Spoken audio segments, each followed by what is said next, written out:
and good evening, everybody. I think I've remembered to press the microphone button this evening. Dear, never mind. So yes, apologies for slight lateness. We have to do the NHS clap in the UK, so some of you will know about it. I think I've seen it already in the chat. There we go. So we've done that. Given thanks for our NHS workers, and we are now on the stream. So welcome, thank you very much all for turning up again. This is great to see so many of you. Because I imagine that quite a few of you are busy with fleet carriers, right? Doing some grinding. Not something I've tried actually. As you can see from my well, actually you'll see it a bit. I've only got like about 150 million credits to my name, so fleet carriers are very much out of my league, I'm afraid. Anyway, so thank you for all for being here who are fans of the lore, right? Fans of the lore. So we're gonna continue our tour this evening and learn a little bit more about the backstory of Elite Dangerous, because and good stuff is coming. I just noticed my badge isn't even straight. Look at that. That's shoddy workmanship that is. Let's get that right. I'm trying to do this because the camera is backwards, right? There we go. Is that right? Yeah, that'll do.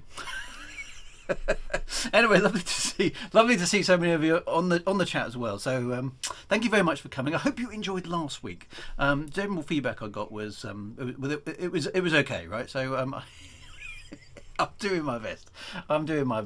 And a few technical hitches, but I've done my best. Now I have made a few changes. I have tried, okay, after some feedback on Reddit, to fly Elite Dangerous with an Xbox controller, right, in order so I can not be confused with my throttle. Doesn't work for me, okay? Sorry about that. I tried it. No way. I can't control the damn ship. I know how things work with my HOTAS, so apologies if I'm a little bit distracted if I'm flying the ship, right? I'll try not to do that too much. And the second thing was to set my throttle dead zone so my ship didn't drift around. So I have done that. Okay, I have done that. Right. So no further ado. We are at Gilmore Orbiter in the PG drewwagar group on PC. So that's where I am. And Gilmore Orbiter is, of course, around the habitable world in the Tau Ceti, or the Tor Ceti, depending on how you pronounce it, star system. And the good reasons for us being there. So the first things first is to rendezvous outside the station. Okay, so whether you're in solo, well, solo, you'll be on your own, right? Hence the name solo. If you're in open, good luck to you. If you're in the private group, then rendezvous outside Gilmore Orbiter. If you're on Xbox and PS4, I'm afraid I can't be there in person because they don't have one of those platforms, but I know that you've been set up for private groups on there. Details on my website for those kind of things. So again, thank you very much for turning up. Really good to see you all. So let's get this show on the road, right? And we'll go off. So here I am, Gilmore Orbiter.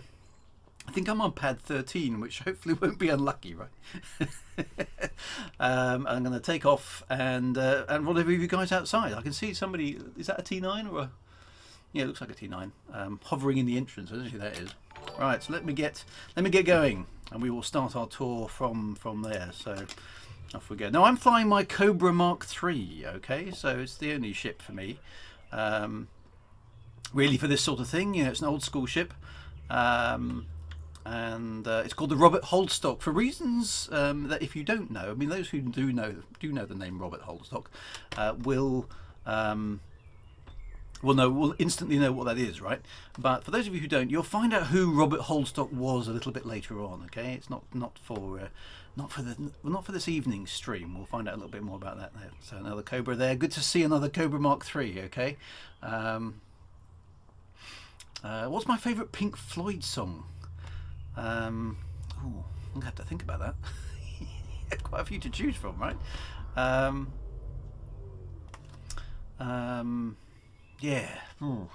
I've got their album on LP actually downstairs. I'm gonna have to play that tomorrow. Now you give me that to think about. All right, I can see a whole bunch of ships out here, so that's good news. I'm just gonna run over this crowd of people here. It's lovely to see so many of you here. If you are in the private group and you've managed to get in the right instance, then fantastic. Good to see you all. So here I am in my Cobra, and I can see a whole bunch of you on the screen, which is good. Now hopefully my ship will stay still. Looks like it's working, right? Let me put my undercarriage up. That's good. Excellent. Right, so it's working. So, why are we in Tau Ceti? Okay, why are we here? The reason we're in Tau Ceti is the first system to be colonized outside of Sol in the Elite Dangerous timeline, right? Okay, so we are here because of for that exact reason. That's where we start next. Okay, so this is the system map for Tau Ceti, right? And you can see here we have a habitable world. Now this was the important thing. In last week's lore tour, we discovered that humanity had discovered that there were habitable worlds outside of the solar system. So this was a big deal, right? Because it meant that there were places for us to go. And conditions in Sol, because of the Federation taking everything, and I did get got a little bit of grief on my not grief. It was good natured, right? On my YouTube comments about the fact I was being I wasn't quite putting over capitalism, right? Right, and because I was British, I wasn't talking about it correctly. So there was a bit of friendly banter about different interpretations of capitalism, right? Commander Sinclair, can I be added to private group? I'll go and check the groups in just a moment once I get back out of here. So, but essentially, the US took over everything, right? Everybody joined the US on Earth. That became the Federation. We dropped the United States of bit, and it was just the Federation. So the origins of the Federation are the United States of America, right? And that's what happened in the Elite Dangerous Law. And then capitalism takes over as the driving force in Sol. Lots and lots of corporations, and those corporations become extremely powerful, right? And they can drive progress. So yeah, so the Europe, Australia, everything, right? Is we lose. America takes over the world, and the entire solar system, in fact. So so there we go. Now the interesting thing here, right? So this is I need to click on. How do I get the Sol description? Oh, it's at the top here, isn't it? There we go. I don't know why it scrolled down like that. No. Where's the? There we go. That's. I just want Tau Ceti itself. Why is that not giving me? I always forget how to do this. That's. Where's the actual? Maybe it's. I need to get the system out. Sorry about this. I should know better. Right, it's here, isn't it? Right, so Tau Ceti is... Look how many people I know here. That's awesome. Right, I need the... I want the system description of Tau Ceti. Why can't I get that up? There we go. There it is. The summary, right? It's because it's being pushed off the screen, right? Everybody I know is here. This is excellent. So thank you very much for turning up. That's great. But the summary here, the first colony outside the solar system, right? So this is the second place in the universe that humanity starts to live. First colony outside the solar system where the first alien life was discovered. Okay, so this is a cool thing we'll get to as well. Unfortunately, the last remnants are now in zoo enclosures for tourists. So there's a bit of a story about why that happened. And crops cover most of the surface. So we get to Tau Ceti, okay? We get to Tau Ceti. And Tau Ceti looks like this. It's a fairly small system, but there is an Earth-like world there, which is obviously the target for it, okay? So that's where we end up. Right, let me just check that wing invite and private groups and stuff, because there's a massive, massive ship hanging right in front of me. I think, come on, social distancing. I mean, come on, guys. No, I don't want that. Where's me? The only problem with this is that the... Oh, 4 pending friend requests. There we go, right. Now, that should sort that out. And let me just do the group. Can you try, for my benefit, okay, on the stream, so I don't waste too much time, but can you try and get your friend requests and group requests in before I start? Because otherwise it kind of breaks the flow a bit, right? So please try and do that. I appreciate some of you may not have known about it in advance, but try and get those in advance, because otherwise it spends a lot of time faffing in and out of the menus, which is not my strong point. It's bad enough trying to fly the damn ship. So yeah, so that the nice bit of social distancing there from whoever that is. Anyway, so Tau Ceti, right? Okay, so let's establish where we are in the timeline. So this is the year 2140. So we're in the early year. We're still in the early bits of the 22nd. I'm going to divert power to shields here, just in case. In the early years of the 22nd century, okay, 2140 is when manned expeditions are sent to Tau Ceti. That's when it starts, okay? Manned expeditions are sent to Tau Ceti. And they're sent out by the corporations, okay? So the powerful corporations within the Sol system who are capable of building ships. Remember last week how we talked about the fact that corporations became so powerful they rivaled governments. Well, now they're, in the absence of any other governments other than the Federation, the corporations are effectively given free rein within a kind of governance construct. And they can build ships and they can go and do stuff. And there's a mass building of ships, generation ships and all sorts of things going on to colonize other places. So yeah, it's crazy busy at this point in Earth's history. In the 22nd century. So the first colony ships are not sort of government ships. They are private vessels, okay? They're going there for reasons of corporate priority. They're not going there under a government flag, i.e. they're not going as the Federation. And this is a really, really important point, okay? They're not going as the Federation. They're going because we're the corporate and we want to take advantage of this, okay? So that's why they're going, okay? So they kind of, you know, it's a bit anarchic at this point because I think a bit of instancing going on there as well. So you know, so it's a bit strange. So the corporations are sending these ships, okay, and it takes a little while to get there, not surprisingly, but the technology is improving all the time. Now we talked a little bit about how hyperspace had become possible last week.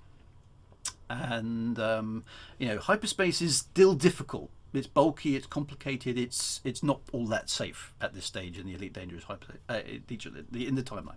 So hyperspace is complex, difficult, not very reliable. They've used it for unmanned stuff, but they haven't really used it for manned things at the moment. And you know, it's still in its infancy. Right, so they arrive and they start establishing the colony on Taylor's colony, hence the name Taylor's colony, right?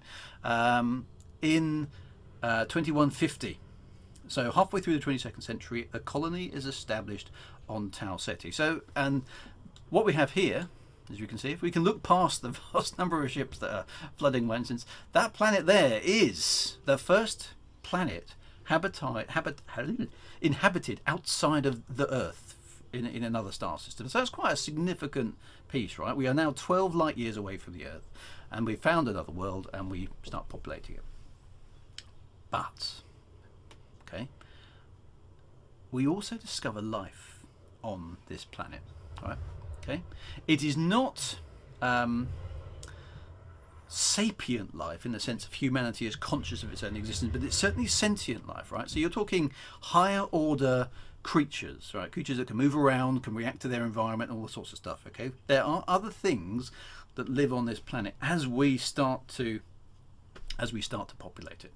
So that is a thing, okay? So that's a major significant discovery, has big implications because, of course, if there's life on this one, then maybe there's life throughout the universe, right? And we've, on the planet virtually next door to us, you know, 12 light years away, we have discovered complex life, okay? So it's clearly not all that rare statistically across the galaxy, is the assumption that you can make from that. So that's, yeah, was pretty exciting. But this is a corporation going out here. They're not going out Star Trek style for, you know, to explore and bravely go where no one's gone before. They're going out there because they want to build something, right? They want to blue fairy felines, yeah. They want to build something. They want to exploit. They want to take over. They want to do things. Okay, so it starts getting interesting. Now, about the same time as this is back in Sol, overpopulation is becoming a problem, right? We've got space stations, we've got bases on the moon and bases on the other moons in the solar system. But we've only got one habitable planet, and that planet is still in a mess, right? Still in a mess because of the Third World War that happened now about a century before. They're trying to tidy it up, but it's difficult, right? So they start to try and terraform Mars. Okay, they start trying to terraform Mars. That's what's going on in the solar system around about now. And then corporations are expanding. Now we need to make a hyperspace jump somewhere else now, because Tau Ceti was quickly followed up by a second place. Okay, so I need you to set your hyperspace destinations to Delta Pavonis. That's Delta. Type in the right box. Delta Pavonis. Okay. This was the other destination. This is 20 light years away, okay? But you'll notice it's where's Sol? I've lost it already. That's the problem with Galaxy, it's too damn big, isn't it? Where is Sol? I can't see it on the map. Anyway, Delta Pavonis is where we're going. So set your hyperspace destination there. It's about 19 days. Most of you should be good, right? Okay, you should be able to do that in one jump, I hope. If you can't, get there as soon as you can and we'll rendezvous in the system. But that's the next destination. We've got to go to Delta Pavonis. So set your hyperspace for Delta Pavonis. Some people already lock you on target. Charge up your hyperspace drive and we will go for a trip. Oh, we've got to get out of the station range first, so do that.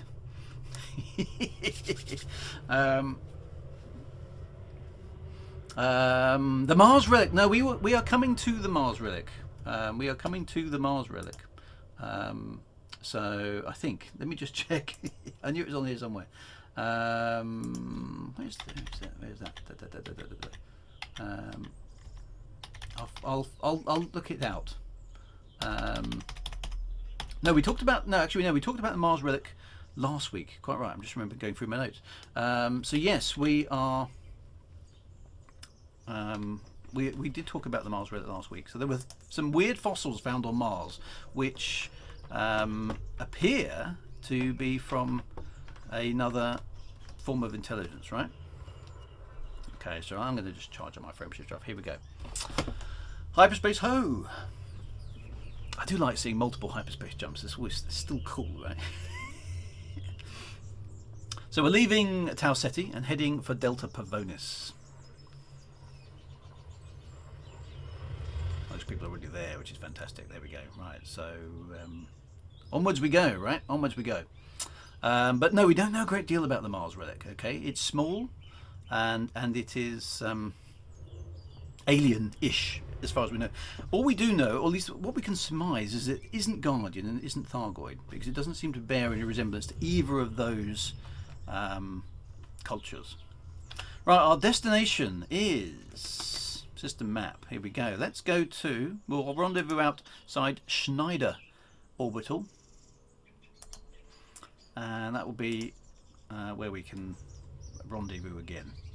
So I'm going to jump around a little bit because there's a few places to visit this month. Last tour we didn't have much in the way of jumping around because we hadn't gone anywhere, right? Whereas at this stage in the lore tour, humanity has spread a little bit further, right? Which is good, which means that we can actually travel somewhere, traveling much faster than they would have done, of course, in the day. But nevertheless, we can go there, right? So just get that into Super Cruise Assist. And lock on. Yes, there we go. Hands off, throttle and stick. That's quite nice. I'll let it do its thing. So anyway, Schneider orbital in the Delta Pavonis. Now the Delta Pavonis system is the next system to have been colonized, right? So the corporations were sending out ships to all the nearby systems that had been identified as having potentially habitable planets. And it just so turned out that in the Elite Lore, there are quite a lot of Earth-like worlds not very far from Sol, which is extremely handy if you happen to be wanting to expand, which is exactly what we did. Okay, we expanded, we got out there and we started colonizing this world. Now we settled on Delta Pavonis as well. In fact, if I pop up the system map, you'll note here it's an Earth-like world suitable for water-based life, which is great. That's the stellar data and we can come back to that, but and lots of bits and pieces in there. So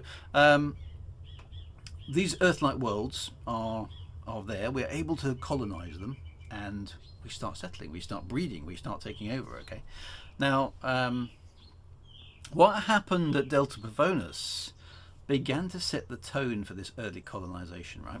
It wasn't well regulated. In fact, it wasn't regulated at all, really. The corporations went off and did their own thing. Oh, it's a conflict zone. How exciting. There we go. The corporations did their own thing. Right, here we go at Schneider Orbital. We'll hang out around the entrance for a bit. No need to go in. So again, if you're in my instance, then it'd be good to see you. Make sure you grab yourself some screenies and stuff while we're here. Always good. A classic Coriolis space station here. Always nice to see. So I'm just going to fly in and just park in front of the entrance, not too close so I don't get loitering. Never a good thing, right? Be a few NPCs flying about. There we go, that'll do. Right, I'm going to slow down and turn about there. Look at that, like a boss-ish. Here we are at Delta Pavonis. Now the world here is this one, okay? Reagan's legacy. So that American culture kind of still strong, right? Assuming that's named after President Ronald Reagan, I assume it is.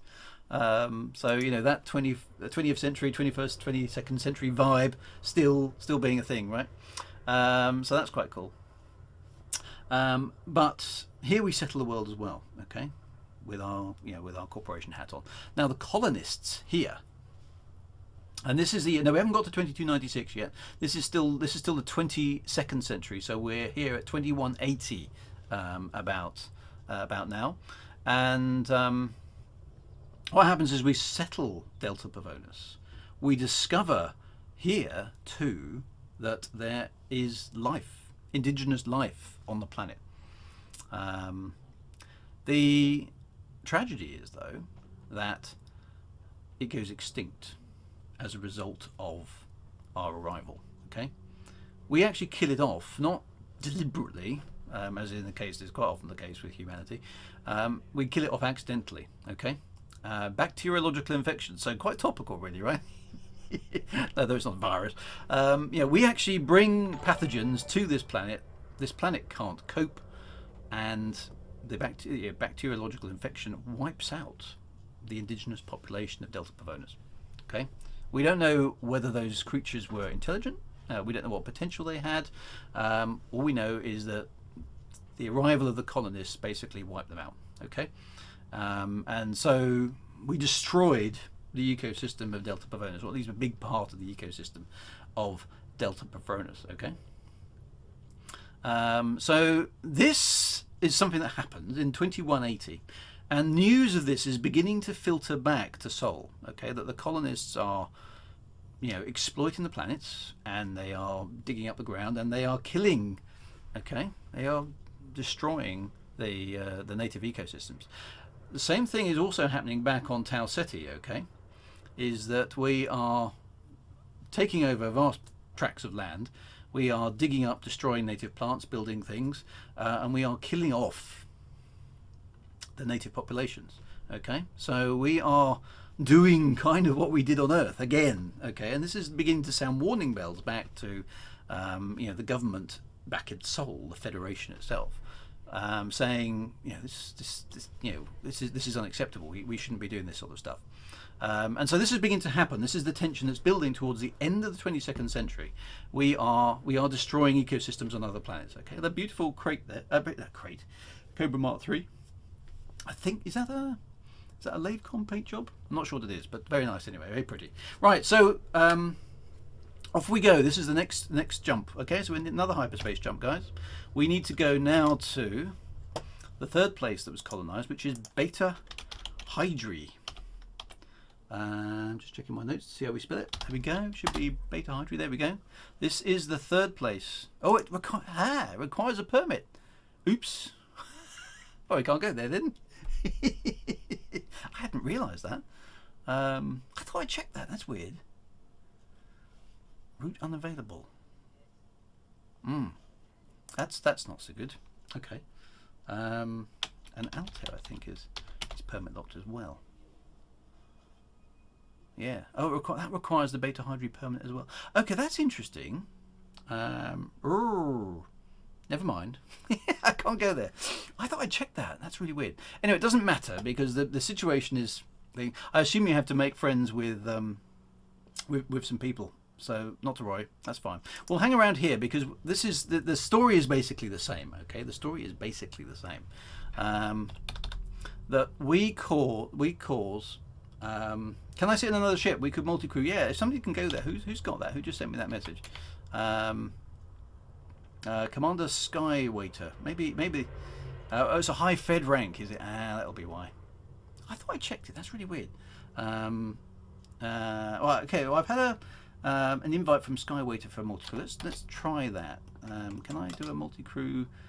Probably can't do that when I'm in a wing, right?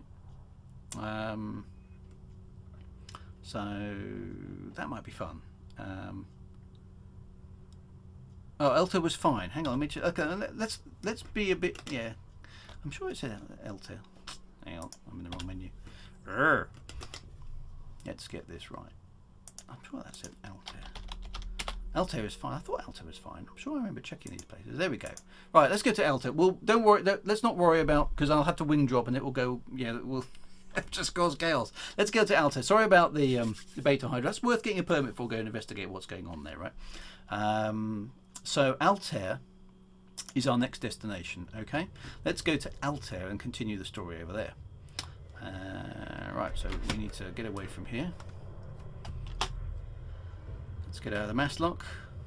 Off we go. We're heading for Altair. Okay. Now, Altair is actually a really nice star from Earth. It's very visible. Right, let's get some frameshift drives activated. Off we go. Loads of people hyperspacing at the same point, which is always cool. In fact, I'm going to throttle back and I'm going to let you guys go. Right? Go on. So you go past me and I'll catch it on stream. That's right. Boom, there we go.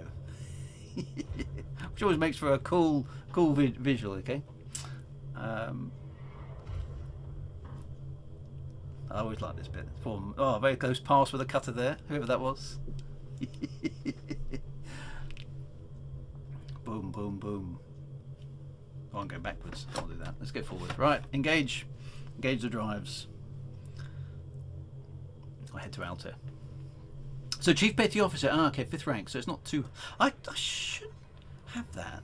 What rank am I?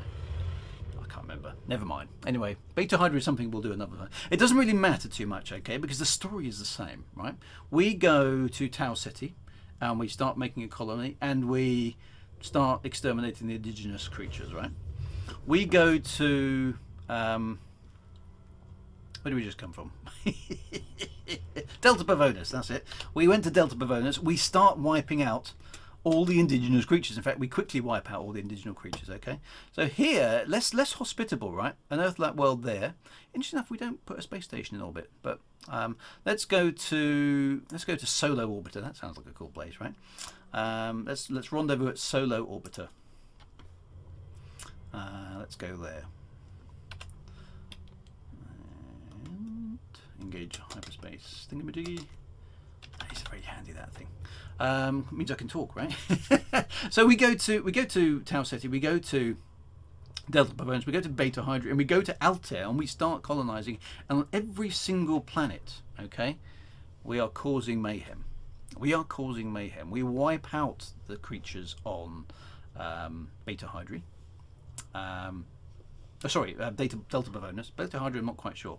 Tau Ceti, as you saw in the description, right? We almost wipe out the indigenous life forms. In fact, the only ones that survive are a handful, and they're kept in special enclosures, right? Because we alter the atmosphere and we change things. And by the time of Elite Dangerous, 1,000 years later, those things are basically kept in captivity, right? They're bred in captivity, so you know that's all that's left of them. Their planet is subsumed by humans, and we are effectively spreading out of control. There is no governance, there is no control, there are no standards.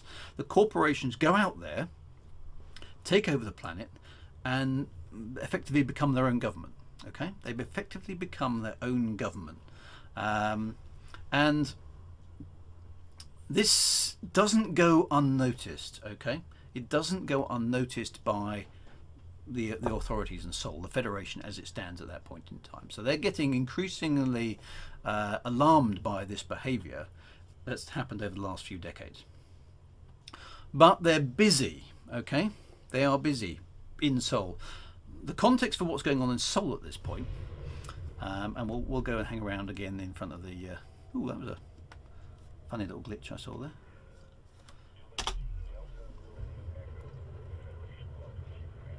Federation welcomes you, Commander. It gives me a shiver. There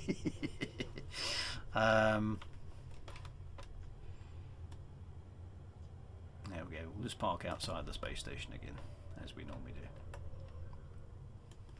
I'm going to park a bit further away. Actually, it was a bit close last time. We couldn't get a good view of the ship.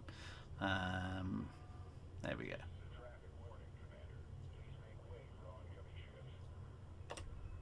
So that gives us plenty of screeny room. There we go. Right, I've got my throttle off. There we go.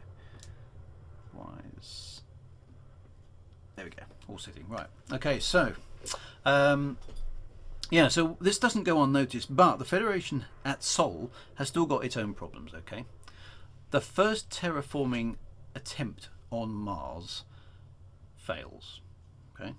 We try and terraform Mars, it doesn't work, right? It doesn't work. Something goes wrong. It's in the law, it's not specific about what goes wrong, but it just fails, okay? It's not successful. For whatever reason, it doesn't take. It's too complicated. We can't get enough oxygen or water or whatever it happens to be. We've still got radiation coming down from the sky. It doesn't work, okay? So the terraforming attempt on Mars is abandoned, all right? And that we have to go back to Earth, right? We can't get Mars to work, which isn't good. So that's a bit of an ecological disaster that happens in the solar system. At the same time, Earth is still not very habitable, right? It's still got a lot of problems because of World War III. So we start what is called in the law an Earth Environment Recovery Program, right? We're trying to restore the atmosphere of Earth such that it's still a viable planet to live on, okay? This Earth is preoccupied by this, okay? And it takes a long time for anybody to have time to react to anything else other than that's going on in the solar system.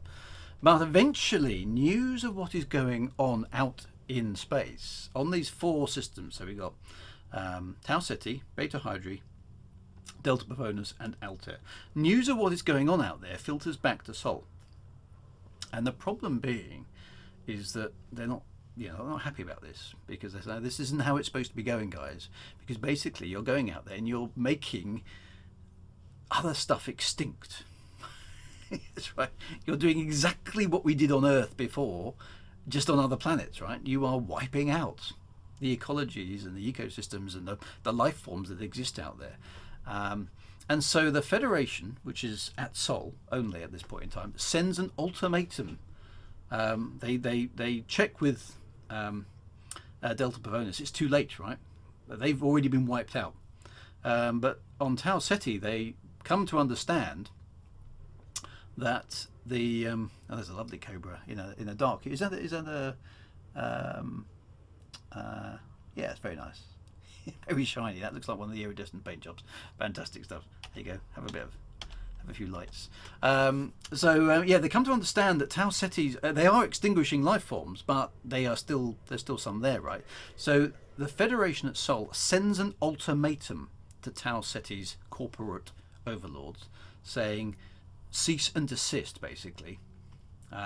They say they will send a force from Earth, from Sol, to Tau Ceti if the extinctions continue. Okay, so that is the first interstellar threat force. Okay, threat of force.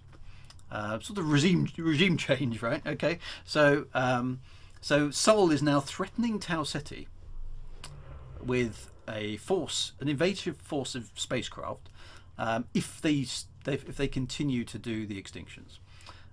So this is happening now at the turn of the 23rd century. So we're at the year 2200 right now, and in those first couple of decades, it's politically tense now, because Earth is basically beginning to enforce its will on these 4 other systems, which are obviously much smaller economically, but they're growing fast. And Sol's view on this is effectively, if we don't get these guys under control, then within a few short decades, economically they're going to be as powerful as we are, and they're trying to assert their They're trying to assert their control, okay?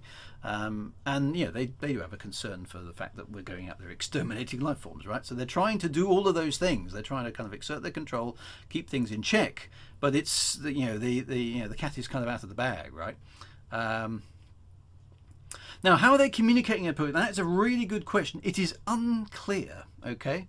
The issue of FTL in Elite Dangerous Lore is a bit vague. However, the law as I was given it as a writer back in 2014 indicated that FTL comms were possible, but they were extremely rare at the point of Elite Dangerous, okay, so 3300. So I'm making an assumption here that FTL comms are not available at this period of Elite Dangerous. So we're talking 23rd century. This is probably radio transmission, okay? So it takes a few years to get there, a few years to get back. There are several decades in between events at this point, which would make sense, right? Because you get 10 years to send the message and 10 years to send the ultimatum back. So this is the sort of stuff that's going on, okay? But they do have hyperspace capable probes at this point in the lore, so maybe they sent the message using a hyperspace probe. It's not clear, right? It's not clear. But so there's a bit of ambiguity about that in there. Now, the Tau Cetians do receive this ultimatum from Sol. Okay, they do receive the this message from Earth. And they do what many organizations do in receipt of such a message. They ignore it. Okay, they ignore it. They say, "Yeah, what do you got?" And so basically, Earth is put in the position of, okay, what do we do now? They've refused the ultimatum. So Tau Ceti tries to call Sol's bluff. Okay, they call their bluff and basically say, "What are you going to do? Okay, what are you going? Are you really going to assemble a force of spacecraft and come and get us?" You know, so we have rebellion. Okay, Tau Ceti rebels against Sol's control and basically says, "Yeah, well, bring it then." You know, so this is what's happening at the beginning of the 23rd century. Okay, Tau Ceti has basically gone, "Yeah, whatever, make me." At this point, the law is a little bit unclear, but there's some sort of rebellion on Tau Ceti. Okay, so and we should really go back to Tau Ceti for this bit. Let's do that before we continue on. So back to Tau Ceti, everyone. Back to Tau Ceti. Let's do some jumping around. It's quite good fun. I like jumping about. There we go. Is that Tau Ceti down there? Yay. Right. So there's a few people still in Tau Ceti. What are you doing down there, guys? Let's go back to Tau Ceti. I didn't plot a route. There we go. Back to Tau Ceti, everybody. So we're jumping around these early systems, right, in the Federation. It's right behind us by the look of that.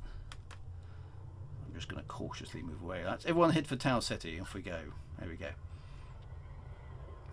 So 20 light years away. Off we go to Tau Ceti.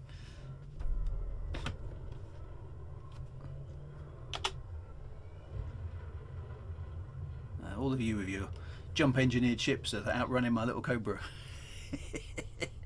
Make up my mind. Hey, we're touring, right? We're touring, so we can go round and round and round and round. That's the whole point. Make up my mind. Yeah, I know. There we go. Off to Tau Ceti. Hyperspace jumps. This is very cool. Look at all those ships flying around. Boom. Off we go. We are going back to Tau Ceti because this is where things start getting a little bit fraught and a little bit interesting. Now, there's some sort of rebellion in the administration of Tau Ceti, and the way it reads in the law is that, and we'll go back to Taylor. Let's go to Taylor Colony. Alien transgressions. There's a few bits and pieces in here. Look, so ecological loss, Federal Accord. There's tourist beacons in here that are worth reading. Okay, I'm not going to go through them. You can do that in your own good time. Okay, I'm giving you the background. You can go and do your own. You know, you can look at all the exhibits on the tour yourself. I don't want to kind of spend all the time reading those out, right? So get back to Gilmore Orbiter. I'm heading in exactly the wrong direction. That's good. Head back to Gilmore Orbiter. Yeah, let's get that lined up. and we'll rendezvous there. But something happens, right? Something happens in the administration of Tau Ceti,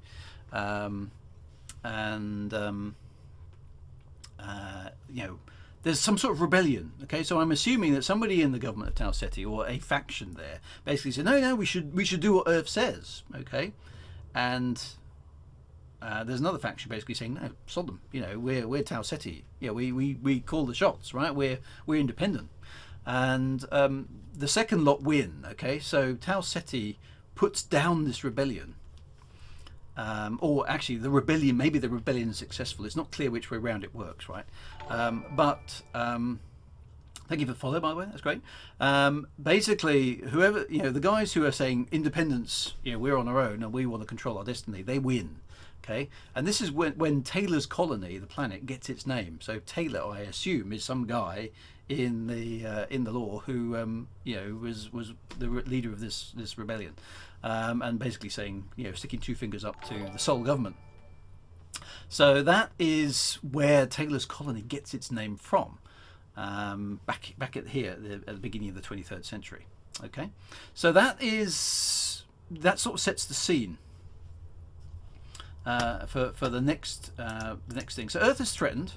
Tau Ceti is basically basically saying, yeah, bring it, kind of.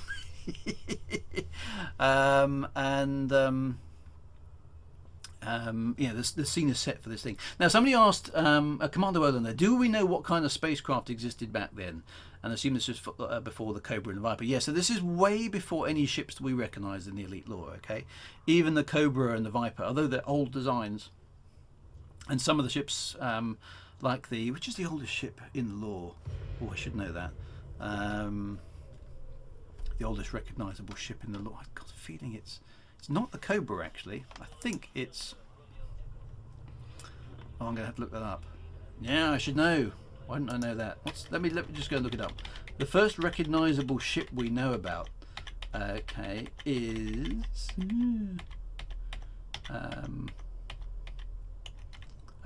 well, the Gecko, and before that, which isn't actually in Elite Dangerous, and then the Cobra Mark 1 exists, but that's not for a long time. Okay, so we don't get there anytime soon for the ships that you would begin to recognise. Okay. Oh no, even the Python and the Transporter and things are much earlier than that. So we will learn about those in due course. Oops, screen context.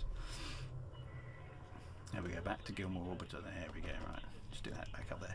So we're now, that's it, the Transporter was really early. You're quite right. The Transporter is the first recognisable. Not that we have the Transporter in Elite Dangerous, unfortunately, but it is in some of the earlier games, and we'll pop over and have a look at those at some point. We don't need it for tonight's lore tour, but we will pop out in that sort of thing.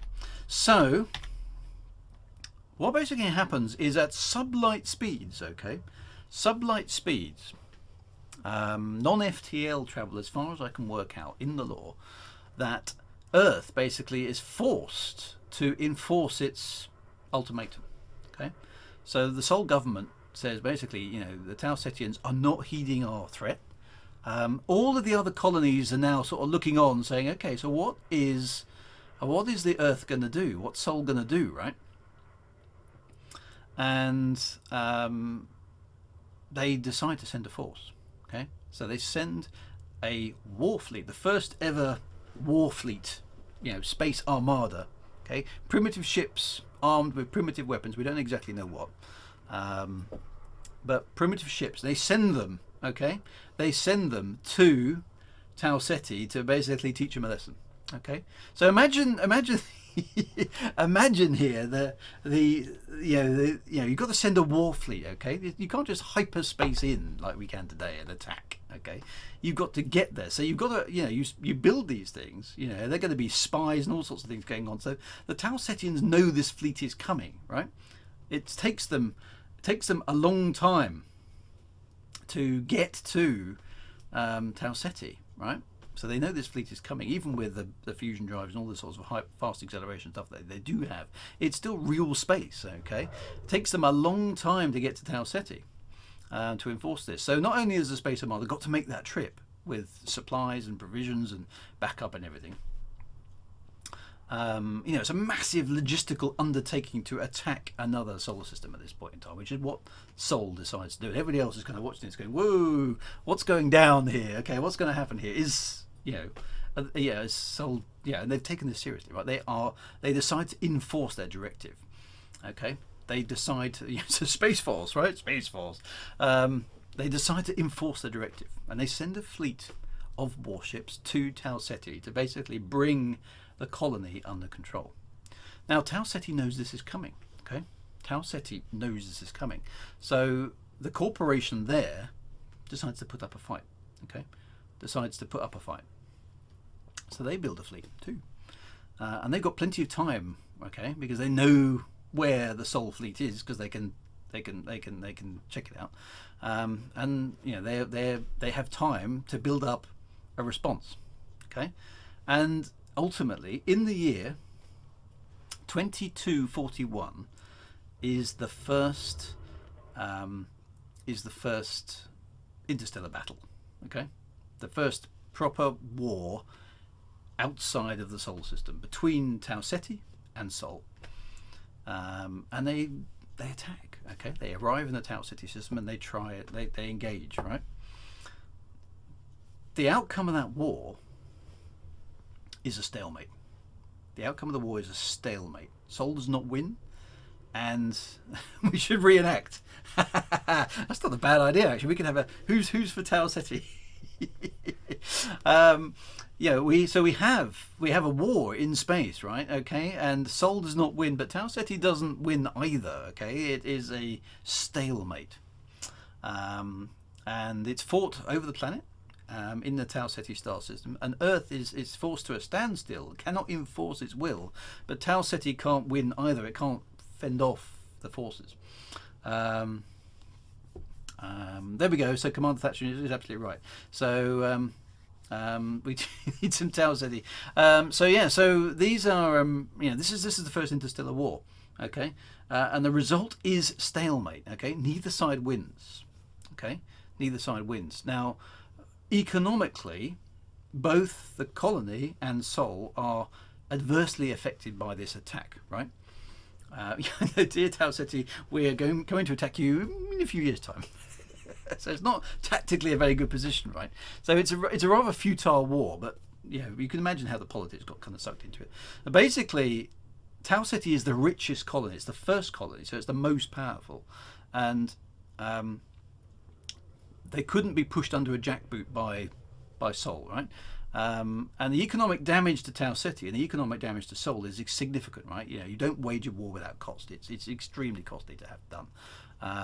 And so negotiations are opened between Tau Ceti and Sol, and ultimately all the other three colonists, so Beta Hydri, Altair, and Delta Pavonis, to basically say, look, okay, we will give you, this is Sol, we will give you independence, the ability to run your own affairs as a star system, if, and this is the big if you will enter into what is effectively an organizational bond with the Sol system. Okay, so what that basically is the formation of the Federation as we understand it in Elite Dangerous.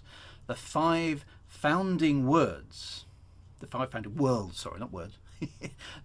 founding worlds of the Federation at this point, agreed by treaty, are Sol, Delta Pavonis, Beta Hydri, Altair, and of course Tau Ceti.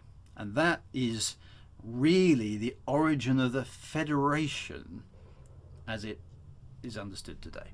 So that is what is built upon to become the Federation as we see it in Elite Dangerous. By the 34th century, of course, it's dozens and dozens and dozens of words.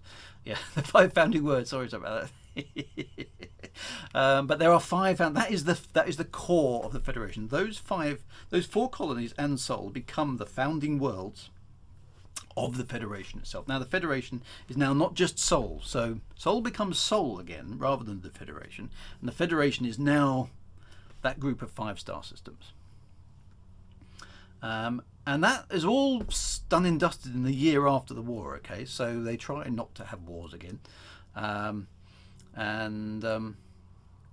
so that's how they all kind of come together. So did any of the colonies have different name for themselves other than the system name, since we learned last week that the Federation was Sol at the time? So no. So at this point, they keep their names, their name objects within their systems as they want to, but they are members of the Federation as opposed to the Federation, which is what it was before. So Sol is still Sol, but Sol isn't the Federation anymore. It's a member of the Federation. So the Federation is now a multiple set of star systems, and it starts to become more and more. So that's the base from which we expand. The corporations continue doing their thing, but we now have a government structure, if you like, which spans multiple star systems, and that is the beginning of the Federation. Now, the 23rd century continues to move on, okay, and Sol is able now, with the threat of war averted, which is good, right? Sol is able to concentrate continually on improvements to Earth, trying to get the atmosphere there under control, and they go back and try and terraform Mars a second time, okay? And it's a bit more successful this time. So let's go back to Mars, and we'll go and have a look at that. So let's head for the Sol system for the next little chapter of that sort of stuff. So we have a Federation, right? We have a Federation. And now we need to head back and go back to the seat of the Federation and see what's going on over there. So head back to Sol. So this is where it all starts, of course. We all know this system. Hopefully all of you have got your permits for this one. Sorry about the Beta Hydri one there. I must have missed the click on that one or something. So we'll head back to Sol and go to Mars, because that's where the next stuff happens.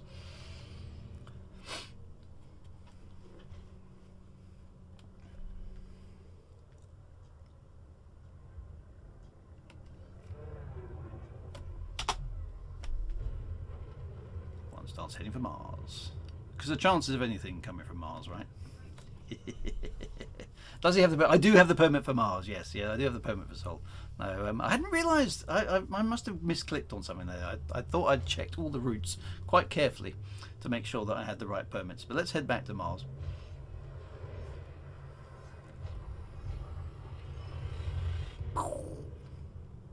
So off we go. Get your ass to Mars. Yes. So we're now coming to the end of the 23rd century. Okay, we're getting to the end of the 23rd century, and let's go to Mars. What's the Mars High? Of course, there we go. There's the space station there.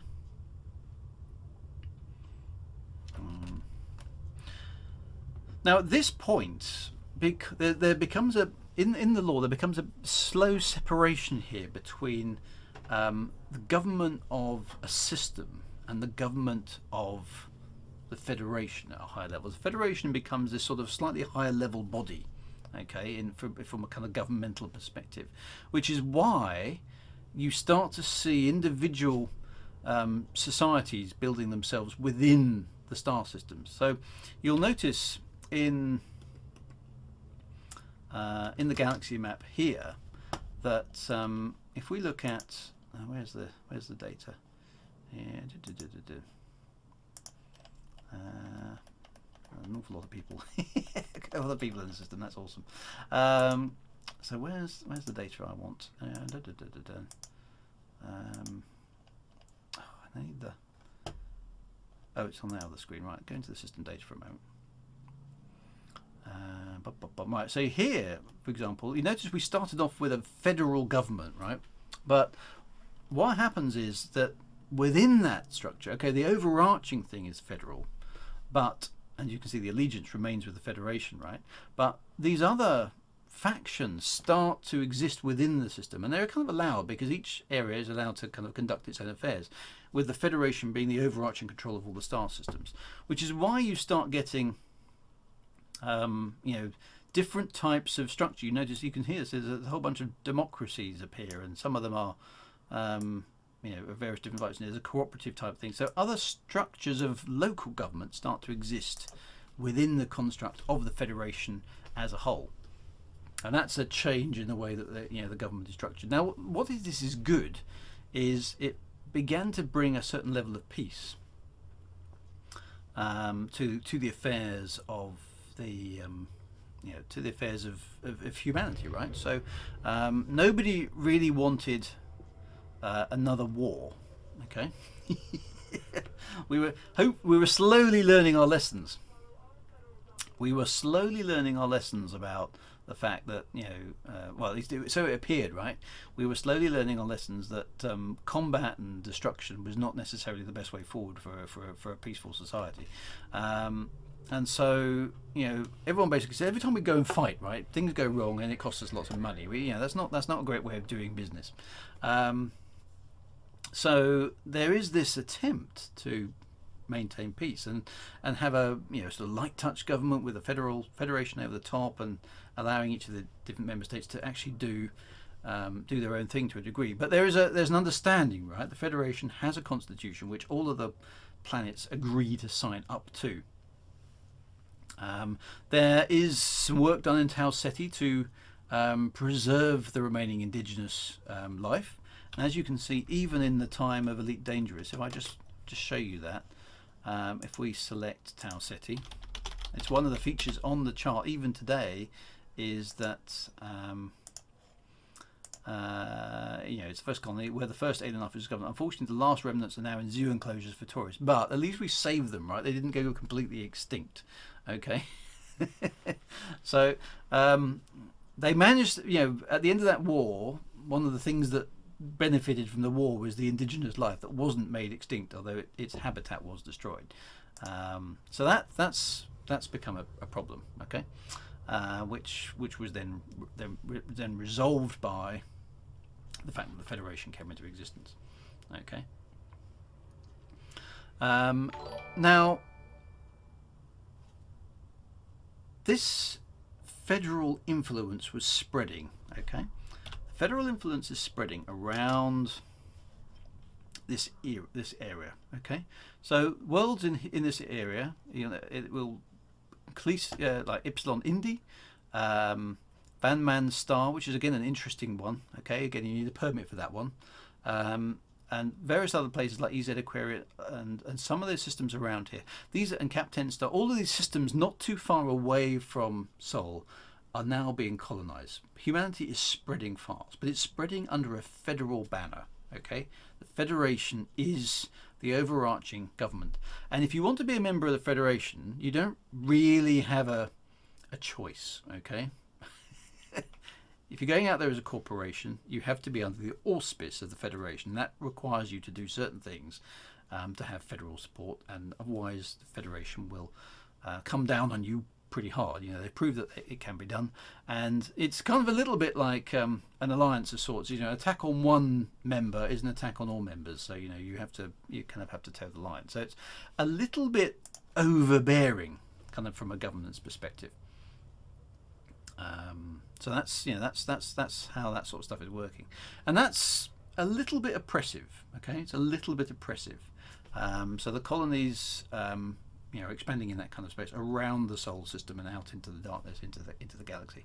Meanwhile, back on Earth, okay, the second attempt to terraform Mars is successful.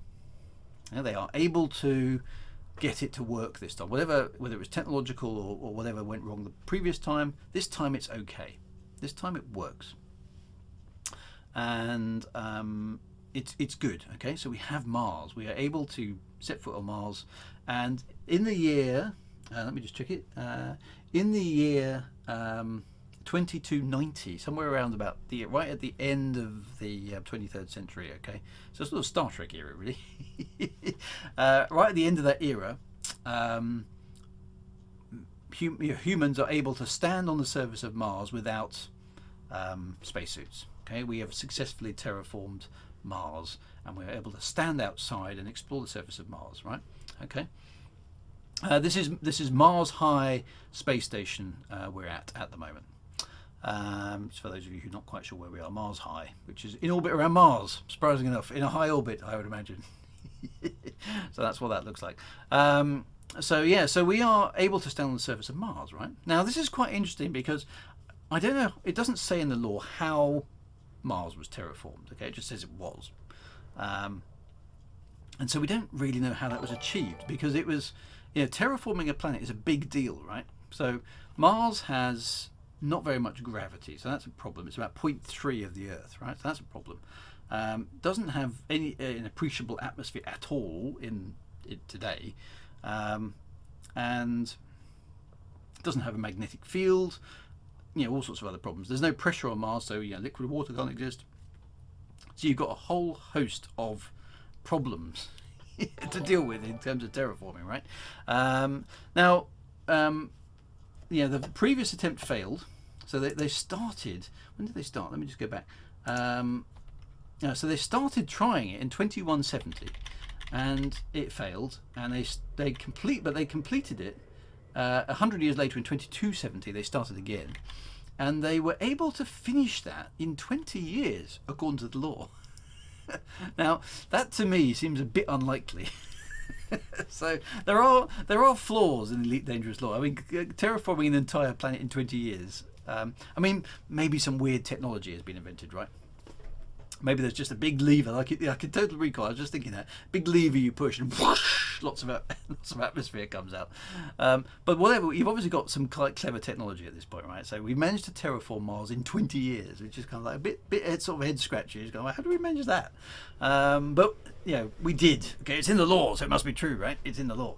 So we are able to stand on the surface of Mars. By the end of the 23rd century, we're able to stand on the surface of Mars, and we don't need spacesuits anymore. We have another planet, and I think if you look at Mars, there's an enormous spaceship in front of me.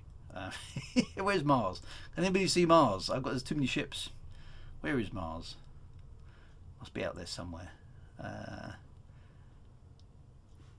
Does me know which where is it?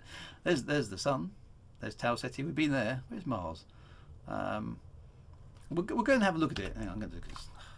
I should be able to see Mars, right? But let's go down near the surface of Mars. Now this probably won't work too well unless you're in a wing with somebody, but we come back up and rendezvous. Where's Mars? There's Earth. Where's Mars? Why isn't it in order? That's just odd. Let's use the galaxy chart.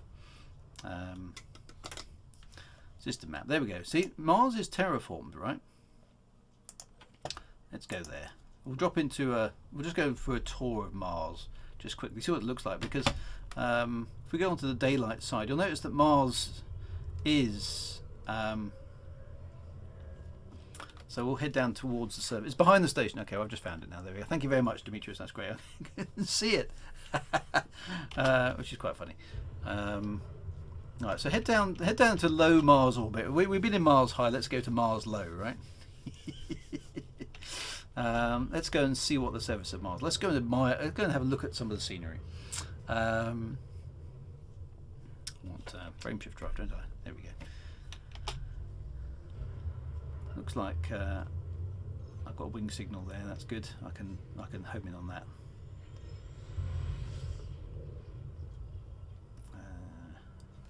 So I've got a wing beacon. I don't want to go too fast. Throttle back. Got in there a bit fast. Alright, there we go. Slow down. So you can see some of... That's quite a nice spot there. I'm just going to dive into orbit here. I think... Is that Olympus Mons?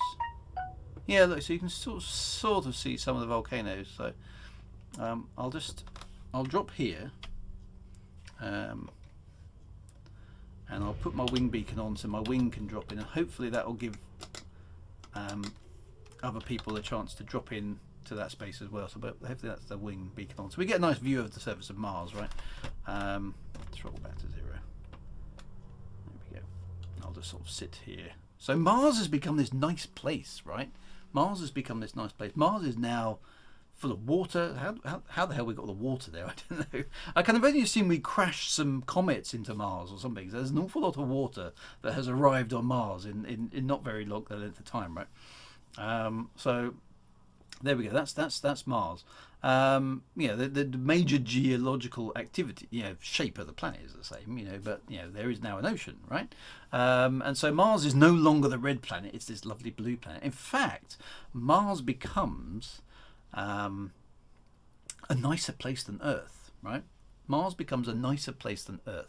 Mars ultimately becomes the kind of central government location for the solar system rather than Earth. Earth becomes a bit more of a historical planet, and Mars actually is where a lot of the administration occurred. So Mars is kind of the nice downtown bit of Earth. So you go to Mars to retire. It becomes the place where the posh people live, right? So Mars is nice, whereas Earth is a bit kind of it's a bit it's that sort of not such a nice part of the So Mars becomes the des res, right, rather than the Earth. And you can see some of the features. So I don't know my Martian geography very well. I have to say I should know it a bit better. I was hoping I could see Olympus Mons and things like that, which should still be kind of poking up through the atmosphere. But you can see Mars is a nice place, right? It has, it's gone green, and it's still got its craters and so on and so forth. But it is a terraformed world. It's the first one, and Earth is sort of a bit spoilt, whereas Mars is fresh and new. Okay, so this is where people with money come to. Okay, Frank Miner's got 20. He's got Olympus Mons. Excellent. Well, that's good news. I don't know which part of the planet is on. The only problem with the wing instancing and all that kind of stuff is it's hard to kind of hook up. I might have a quick fly around and see if I can see it, but it's worth having a look, right? Because some of the features of Mars are still there, which is quite cool, right? So if you know what Mars is like, Earth is so last century, right? That's exactly it. So Mars becomes a cool place to live, right? And it becomes a big deal.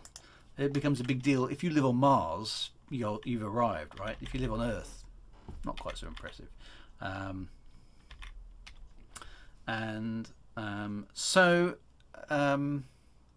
This is the turn of the 24th century. Okay, so Sol has consolidated itself. Earth is under repair. Mars is now being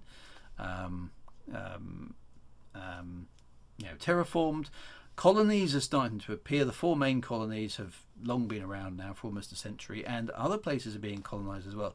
Whatever it was that they did to Mars, right, terraforming it in 20 years, humanity is able to do elsewhere. Okay, so even if the star system you've discovered doesn't have an Earth-like world in it, but it does have a place that's terraformable, so barren planets or planets with thin atmospheres, and Mars-like worlds in other systems, right?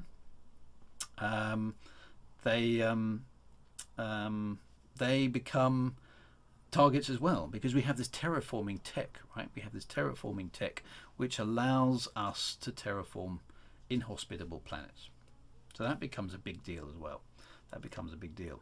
And the Federation continues to grow. The Federation continues to grow. And the federal structure that sits over all of this continues to mutate. It's still very forceful. It's still laying down the law. It's still very, I hesitate to use it. It's very United Statesy. Okay, it's quite freewheeling. It's quite free enterprise. It's quite, there's a lot of freedoms on one aspect. Okay, a lot of freedoms, to mark your own trail. But it's still very structured in that sort of way. And there are people who don't like this. Okay, there are people who don't like this. There are people who are looking at this saying, if we could get beyond the influence of the Federation, maybe we could set up a different society, right? Maybe we could set up a different society. And there are people trying to, thinking along these sort of lines, right? People thinking along these sort of lines. And that becomes an important detail. So he's found. Demetrius has found Olympus Mons. I think a bit further around. Right. Let me see if I quite fancy seeing that. So do excuse me. I'm going to go and see if I can find Demetrius. I've got a wingman navlog on him according to that. So let's see if I can go and find him. So if you are able to follow it, he's hoping it is now because he's going to be live on stream.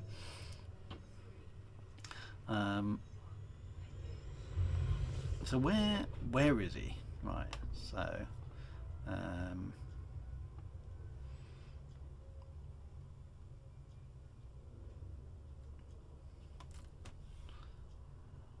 got them on the far side of the planet.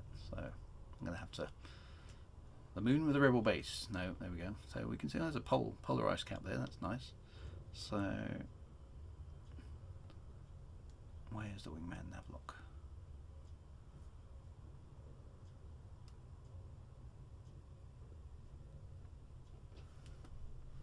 Yeah, let's just turn around.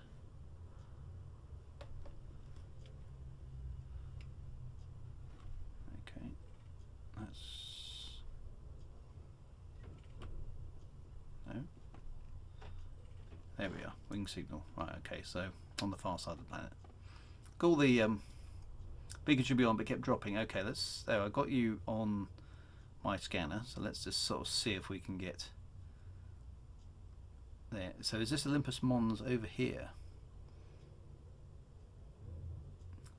Olympus Mons, for those of you who don't know what it is, right, is the biggest volcano in the solar system. It's extinct, but the reason it's the biggest one, it's about the same size as France, I think. So it's it's that's pretty massive, right? Whoa, okay. I think I just dropped. What happened there? Nope. Ah, well there we go. Actually, no, we can look. There we go. We can see it. There we go. That. There are 3 other volcanoes there. That's right. That is correct. So that is Olympus Mons. So Olympus Mons in. That's pretty cool actually. So I know that David Braben, for example, is. A massive fan. I'm just going to see if I can park above it. So Olympus Mons is this huge volcano on Mars, right? So it's a little bit glitchy. Oh, it's dropping me in and out. Let me turn off the wing lock. That's a bit annoying. Try again.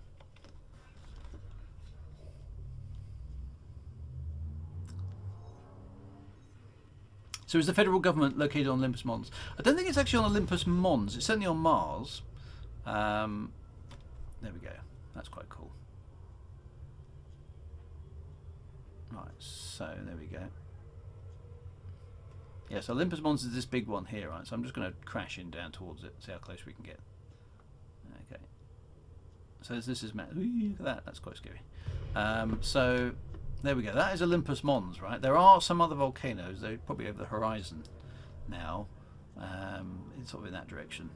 Actually, I can't remember. Some of the astronomers on the stream will know. But that is Olympus Mons. That is a volcano the same size as France, basically. So that's how big that is. The caldera at the top is, massive. It's hundreds of miles across. It's an enormous thing, and it actually on Mars today it pokes out outside of the atmosphere. So that's how tall it is. And the reason that such a volcano is extinct now, right? Because Mars has lost all its volcanic activity probably years ago. It looks like a huge city. I suppose it does really. Space it. But the reason it got so big is because Mars, we don't think, had plate tectonics like the Earth. So whereas on Earth plates tend to move around, so a volcanic hotspot doesn't exist in the same plate relative to the the surface of the Earth. On Mars, that stuff didn't move, so if you had a volcano that went off, it would tend to keep going off in the same place. So you get this massive volcano, okay, after several million years of it erupting, and it's I think 3 times as tall as Mount Everest from the ground. And it's so big that because of the curvature of the surface of Mars, you can't see the top from the bottom. It's over the horizon. That's how big it is. So actually, from ground level, it's not all that spectacular. It only looks good from space, because it's actually a gentle slope all the way up for most of its rise. You can't actually see it because it's such a big feature. The curvature of the planet is more important than the slope of the actual volcano, which is sounds a bit weird, but it's so big, it's unspectacular from the ground, which is weird. Quite hard to imagine, but interesting enough, in this time you can see that there's plenty of civilization there around the base of Olympus Mons. So it's obviously quite a cool place to live, right? So you can see lots of city lights and stuff in the shadow of the volcano. So Mars has become a cool place to live, right? Mars has become a cool place to live. No, so the law doesn't really specify how they terraform Mars. There's a lovely question. I would love to know what the answer to that is, but there's nothing there, right? The only little throwaway line it gives is that other places were colonized in the same sort of fashion. So whatever the colonization tech was, it was very effective and it worked quickly, right? You could colonize, terraform somewhere in a matter of decades, right? Having with the raw materials. How the hell you do that? I have no idea. Because you've got to add a lot of water, right? And a lot of atmosphere from somewhere. Where do those raw materials come from? Is it some sort of processor on the ground which chucks stuff up into the atmosphere, or do you drop comets from space, or is it the Genesis torpedo from Star Trek? Who knows, right? Whatever it is, it's pretty advanced tech. It's not something that's explained, unfortunately.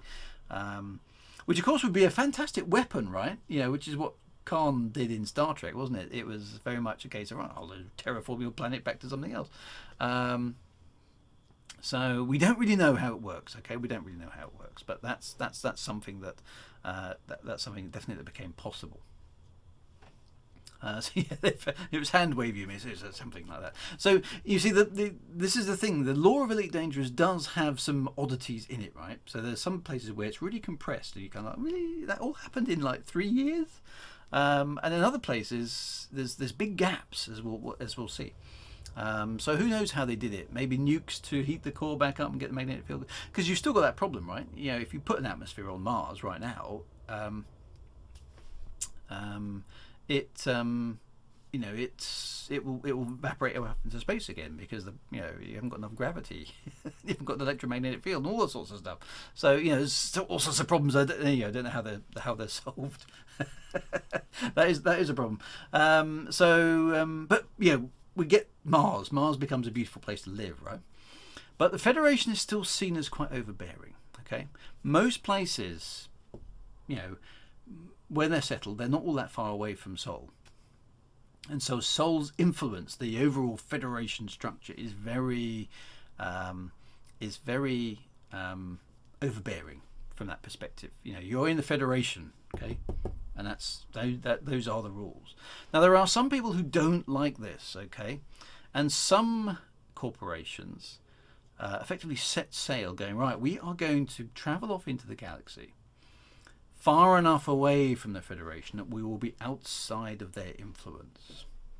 We want to go so far away that the Federation can't influence us, can't affect us, can't rule our lives the way they do everybody else.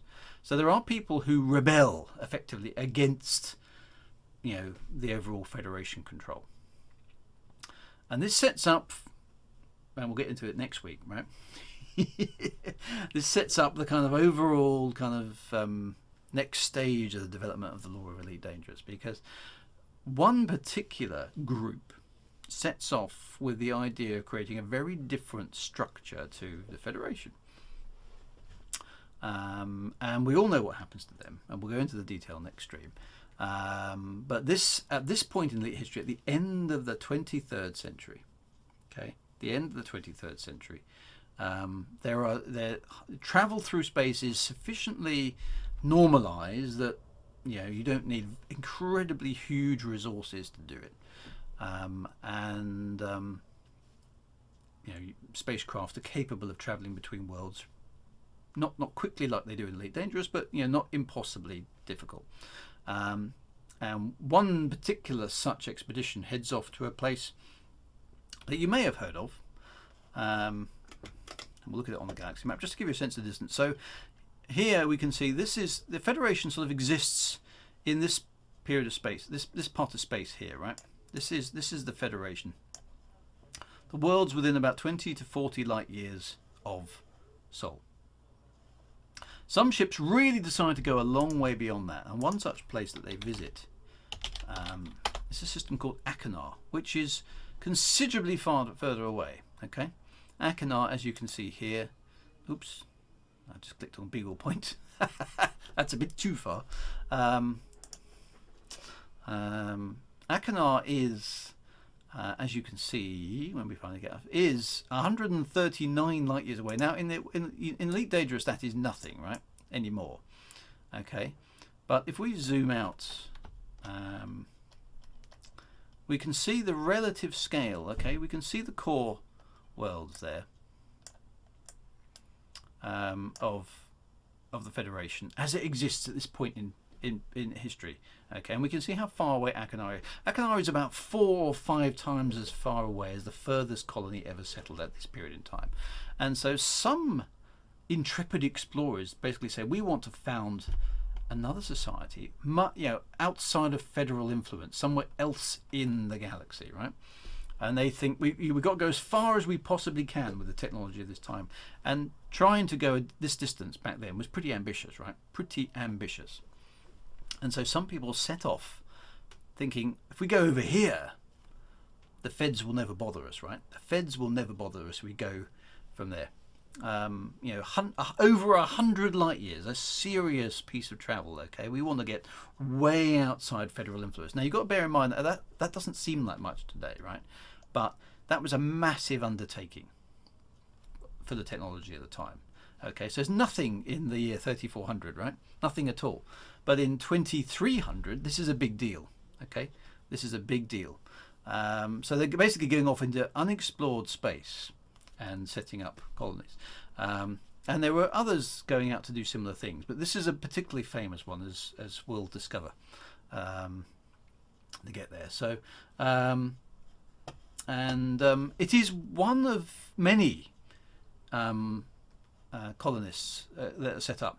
Now, they kind of go out, all of these corporation ships, with a view that, yeah, of course, we'll join the Federation. We'll be part of the Federation. We'll go out there, we'll settle the system, we'll join with the Federation once we get established, and the federal influence will continue to expand throughout the galaxy. Only this one doesn't. Achenar refuses to join the Federation. Okay? And that, of course, is another story, which we will discuss next week. But it's the first one. It's the first colony that actively, ever since the Tau Ceti thing, it's the first colony that basically says, no, we're not going to be a member of the Federation. We are not going to be a member of the Federation. So they basically say, no, we're not. And the Federation is left with the same dilemma as it had before, right? What do we do about this? And we'll talk about that next week. Because as you know, nowadays, Achenar is the core of the Empire, which I actually find is actually perhaps one of the most exciting parts of the Elite Dangerous lore, because it's very, very different. Okay, very, very different to what we have in the Federation. So at this point, the seeds of what will become the Empire are sown. The end of the 22nd, at the end of the 23rd century, one of the colonies basically says, no, we are not going to be part of the Federation, and a whole bunch of events start from that point. So this is where the story of the Empire begins. Okay, and that is all sorts of mystery and weird and wacky intrigue, which we will get into. That's a fascinating story. And bask, yes, we will definitely do some basking. And it's quite interesting, actually, the Empire, and a little tidbit that I'll go into again next week. But when I deliberately wrote my book, Elite Reclamation, about the Empire, because I thought the Empire sounded much more cool than the Federation. And I was particularly interested because, for those of you who, were watching my stream there, the Federation is kind of the United States on steroids in space, right? Okay, so that's kind of how the Federation works. Whereas the Empire, when I asked David Brim, what's the Empire like? Okay, give me some background on the Empire. And the information I got on the Empire was that the Empire in Elite Dangerous time is sort of a bit of a cross between the Roman Republic as it existed at the beginning of the Roman period, and the height of the British Empire. So huzzah, right? So you kind of have, if the Federation is America in space, then the Empire is sort of Britain in space. And that's sort of the flavour that you kind of get out of these things. So you've kind of got these two extremes of things. So if you can imagine the British Empire in space, so lots of tea, right? Lots of tea. That's kind of what the Empire. But we'll get to the Empire next week, okay? Because that's that's a huge story all of itself. So a few questions in the chat. So what about the ships we're using now? It's not clear. This is the ambiguous part, because there's a whole business about the generation ship that went out, okay, early on from the year 2097, and the impression you get from the elite lore is that the generation ships didn't go out for very long, okay, because they were superseded by more superior technology in the form of early hyperspace tech, right? But it's not clear when it kicks in. The elite lore is very vague about when hyperspace became sort of commercially viable, and when it and when it wasn't, and when does generation ship tech get superseded by some sort of more conventional drive systems? It's vague, right? All we really know is that the first generation ship went off in 2097. There were supposedly 70,000 of these things sent off. Some of them were sent off with the intention of colonizing planets, which obviously was successful in some part. Many of them were sent off and it didn't work very well, and we know now in Elite Dangerous, and we'll go and visit some as part of this tour, that they had weird stories, right? Lots of things went wrong, and most of them weren't successful. And there are also various generations of hyperspace technology, and we'll try and investigate some of those as well. So all sorts of things that are a bit confusing there. We don't know. I mean, hyperspace was invented really early on in the elite lore, really early on in the 22nd century, and yet it doesn't seem to have been used very much. Okay, and when we get to the Empire, we'll find out a little bit about stuff that happens there, and that piece of information indicates that hyperspace wasn't in general usage around about this time. So it's not entirely clear exactly what drive technologies are being used at this point in time. It's confusing, right? Hyperspace is evolving. Generation ships are still in use. Some ships can move around. It's not entirely clear. So some of that history, I mean, I suppose if we take it from a lore perspective, maybe we say history doesn't recall, right? So we're not entirely sure. But certainly generation ships were using non-FTL travel, right? But limited forms of hyperspace travel were available because we were sending hyperspace probes to nearby systems. So whether or not hyperspace was deemed too risky for manned spaceflight for a long time, and then slowly we managed to get the hang of it. Maybe it did weird things to you. Okay, if you went through hyperspace early on, you kind of came out all messed up or something, like a dodgy transporter. Who knows? It's not clear, but certainly hyperspace adoption was very, very slow. It was either really expensive, or it was really complicated, or it went wrong a lot, or it was bulky and energy inefficient. We're not sure exactly why it didn't work, but it was definitely problematic. So I'm not sure about the FTL on generation ships. Normally with FTL you shouldn't need a generation ship, right? Because you get there fast enough that it doesn't need to be a generation ship in the first place. And even if you're on a generation ship, if you do the maths, right? And I'm just going to head back to Mars High so we can kind of hang out again together, because you won't be able to get into an instance here down in Mars orbit. So let's go back up to Mars High, which I can never find. Let's go back up here. Actually, hang on. Tell you what, let's go somewhere else. Where haven't we been? Let's go in Titan City. We haven't been there. Let's go to Titan City around Sol, just so that we've got a destination to go to, right? Let's go and see the sights of the solar system.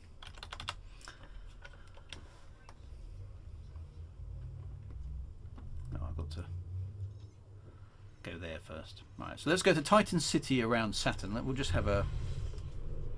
Now, if you do the maths on the generation ship, and you take into account things like general relativity, right? If you accelerate to an appreciable fraction of the speed of light, you don't need to worry about a generation ship again, because time aboard the ship will effectively compress, so your journey time won't be too bad, right? Time outside back on Earth is a different matter, but time aboard the ship will be compressed if you can accelerate to a appreciable fraction of the speed of light.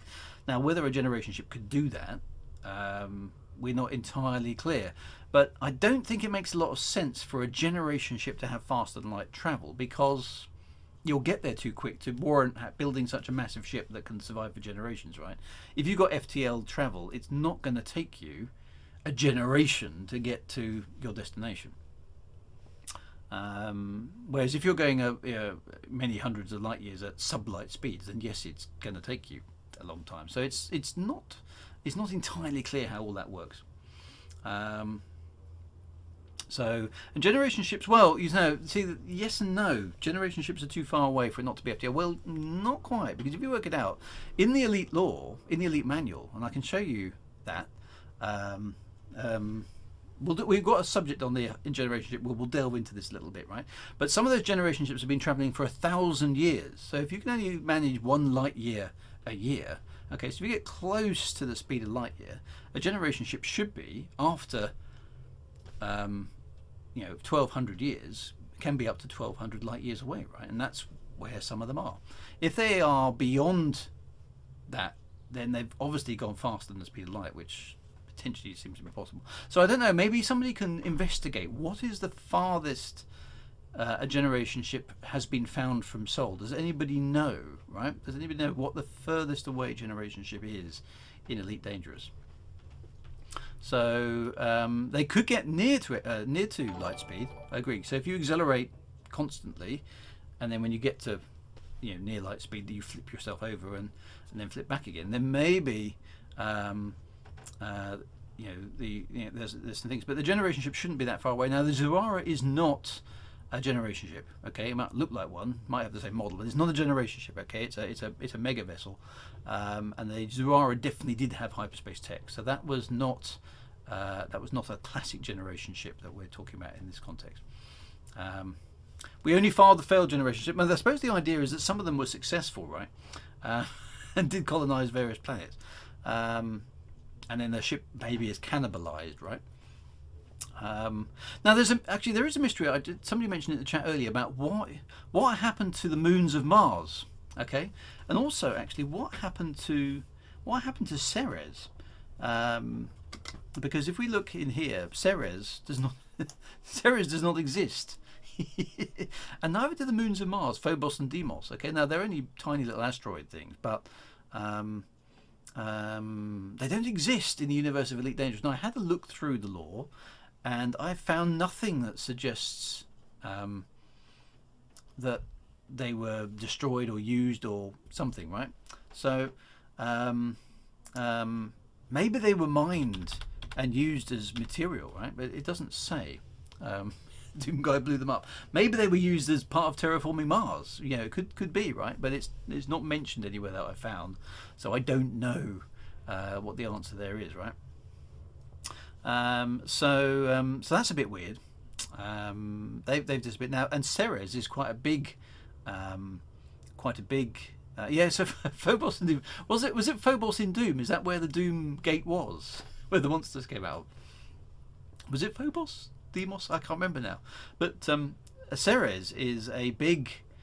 It's the biggest asteroid, right? The biggest dwarf planet in the asteroid belt. So that is a bit conspicuous by its absence, right? That's a big thing to have used up. And a big thing to have moved out of an orbit, right? So, oh yes, okay. So I vaguely remember playing Doom back in the 90s. So there's a beautiful shot of Saturn as we go past. Still, probably the nicest planet in our solar system from that perspective. Very pretty. Now we're heading for Titan City, which is above the planet Titan, of course. So we haven't got. But oddly enough, lots of other planets have been modelled, right? So lots of other dwarf planets. This strikes me as odd because look at all the dwarf planets that have been modelled, all the way out to Persephone there, and Sedna and Eris and Pluto and Charon, right? They've all been done But Ceres is bigger than all of those, and it isn't there. And I know David Braben is a bit of a stickler for astronomical accuracy, so that's a surprising omission, I think. I wonder if it's actually, I suppose we could look up, what I might do actually, just a quick aside, while I'm just logging in there, I'm just going to, once I get into this business, we'll fire up the previous game, right? I'll just check to see what the system map looks like, because Ceres has been known, those dwarf planets far out in the reach of the solar system weren't known at the time the previous games were made. I'm just going to check, because I'm curious now, the previous Elite game, find out whether or not it's there at all. So that might be a cool thing just to investigate. Persephone is the mythical planet. I believe it is. Yes, I believe it is.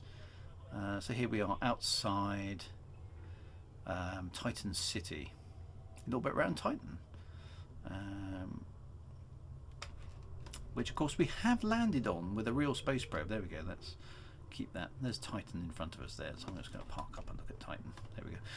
So what I'm going to do, guys, is I'm just going to start up the alternative game. So bear with me a moment. Let's just look this up, because I'm curious now as to what's happened to Ceres. So I have here DOSBox, right? Now, in order to get this to work, I need to do some old school tech stuff, right? So bear with me a moment. So I have got the original Elite games on here, okay? I think that's right. There we go. Right, so C drive, CD, my document. So any of you born before, not born until the 90s will wonder what the heck I'm doing, right? So in order to play, oh, that's interesting. I've not got it in the right place. I may have mounted that in the wrong place. Hang on a minute. Let me just double check. This is slightly. This is very old school stuff, right? I need to do this correctly. Users, that should be right. So, I think it's maybe just. Yeah. Sorry, I've got to go back. Right, CD document. There we go. That'll do it. Right, CD games. CD Frontier 2. So we're doing a little bit of delve into history. So we're going to fire up the previous game to Elite Dangerous. Okay, the previous game to Elite Dangerous. Here we go. And you see how old this is, because this was given as shareware to people. It's not quite 10 print hello world. We're not in basic. This is DOS. This is 1990s. This is from 1995. We're going to start the game. So this is what Elite Dangerous looked like, if you like, back then. All very cool. So a little bit. This is the first time we're going to have a look at a little bit of history, because I'm just curious to do a little bit of research here. So this is amazing sound effects, right? And I'm not. Commander Sinclair is trying to entice me into some old DOS commands. So I'm not typing /tree star.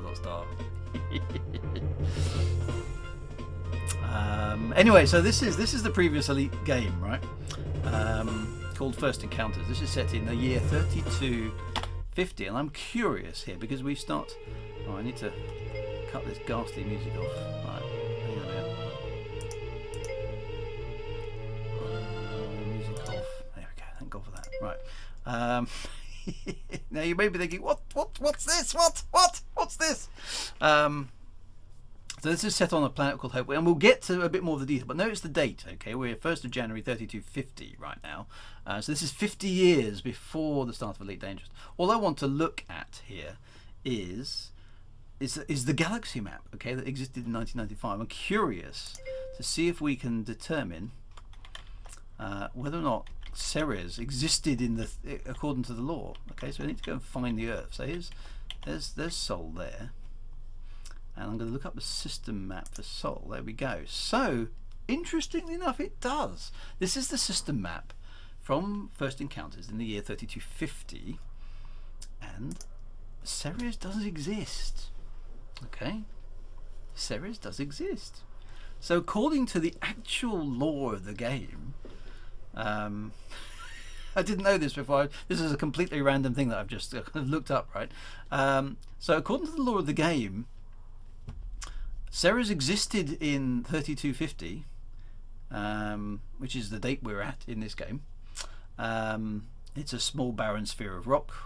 Nobody lives there, but it's in the system, right? And there are still Mars moons as well. Look, so that, I guess, asteroidal body Phobos and asteroidal body Deimos. So that sort of implies that they weren't used for terraforming. They did exist 50 years ago in the timeline of Elite Dangerous, but spookily they don't exist now. So what happened? So we need to ask Frontier what happened? What happened to Phobos, Deimos, and Ceres? We demand answers, right? Is it possible it's there but not mapped? I don't know. I mean, can somebody tell me? So I'll quit out of that. So anyway, that was a little taster of bring back Ceres. Yeah, exactly. They don't exist, right? They don't exist in they don't exist in Elite Dangerous. What's happened to Phobos, Deimos, and Ceres? We demand to know. So that's weird, isn't it? Okay, they're not there. Is that just a technical reason, maybe? So something spooky's happened. Something spooky's happened, right? Phobos, Deimos have disappeared, and so has Ceres. Now, Ceres, Phobos, and Deimos, I can sort of understand, right?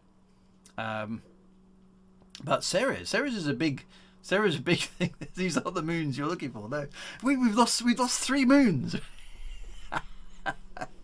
I'm gonna write a strongly worded letter. That's what we do in the UK when we're upset about something. Okay, so we're gonna write a strongly worded letter to Frontier asking where the hell they went.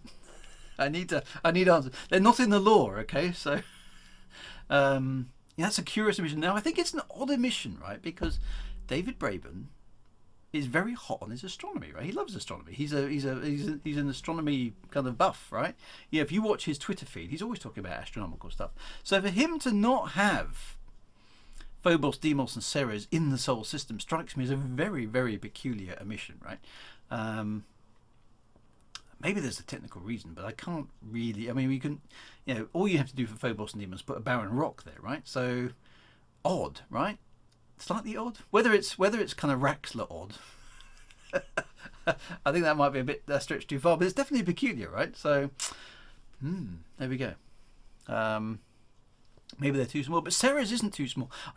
You can make that explanation maybe for Phobos and Deimos, but Ceres is way smaller, way bigger rather than Charon, way bigger than most of these discoveries out here. Okay. None of which are arguably as significant as Ceres. Ceres is big enough that you can almost see it from Earth without a telescope. Okay, not quite, but it's a biggish place, right? It's not an insignificant little rock. Ceres is massive. So that's a weird one. Why can't we land on the moon in Elite Dangerous? That's a good question as well, right? Maybe it's like a tourist zone and you're not allowed to. It's a site of special protected interest. No, we're not allowed to land on the moon for reasons, right? So the moon is a special case there as well. So that's odd. I think a lot of the asteroid belt and soil was dumped on Mars during terraforming attempts to add heat and water. Well, no, we've just proved, Bitstorm, that Phobos and Deimos can't be because they exist in-game in 3250. We've just proved that. We've just literally fired up the previous Elite game to check. And Ceres, Phobos and Deimos do exist in the previous Elite. First Encounters, which is set 50 years before Elite Dangerous. So we know they exist.